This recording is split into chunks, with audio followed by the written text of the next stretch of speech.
So the first identity we're gonna derive today is sine squared theta plus cosine squared theta is equal to 1. So to derive this, we're first gonna look at our unit circle. So since it's the unit circle, this has radius of 1. If we do that, we have our right triangle. So this is going to be side A, side B, and side C. So the Pythagorean theorem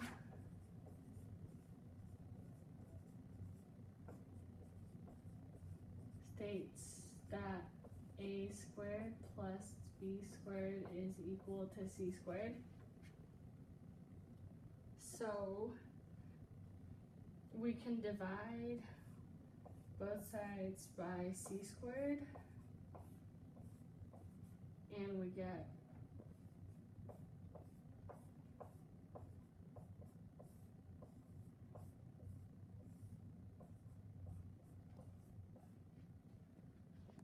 so we know that sine is equal to opposite over hypotenuse, and we see that opposite is A in this case and the hypotenuse is C, so we can also say sine equals A over C. Cosine is equal to adjacent over hypotenuse. In this case, adjacent is B and the hypotenuse is C. So we see that AC right here corresponds with the AC right here, and BC with the BC right here. So we can just plug it in and say that sine of theta squared, sine squared theta, plus cosine squared theta is equal to 1. And that's how you get the first one. So a minute ago, you learned that sine squared theta plus cosine squared theta equals 1, but there's also two other Pythagorean identities, and those are tangent squared theta plus 1 equals secant squared theta, and 1 plus cotangent squared theta equals cosecant squared theta. To derive the first one, tangent squared theta plus 1 equals secant squared theta, you would take your original Pythagorean identity and you would divide it by cosine squared theta. So sine squared theta plus cosine squared theta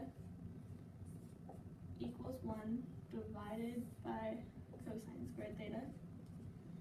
You would get sine squared theta divided by cosine squared theta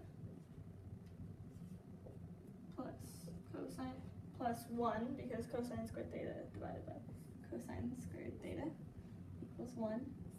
equals 1 over cosine squared theta. And since tangent is equal to sine over cosine, this would be tangent squared theta plus 1. And then secant squared would be equal to 1 over cosine squared theta, because secant equals the inverse of cosine, which would just be 1 over cosine. So this equals secant squared theta.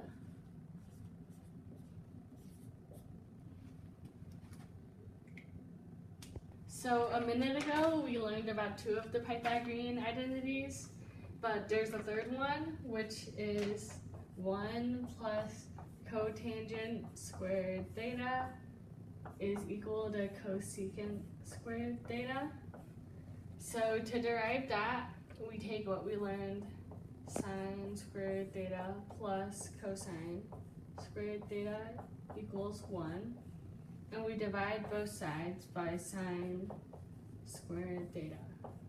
So we see sine squared theta over sine squared theta is just equal to 1 plus cosine squared theta over sine squared theta is equal to 1 over sine squared theta.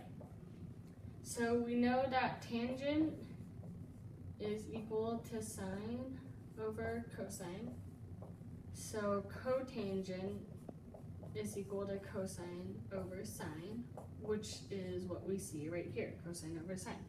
So we can say 1 plus cotangent squared theta is equal to 1 over sine squared theta.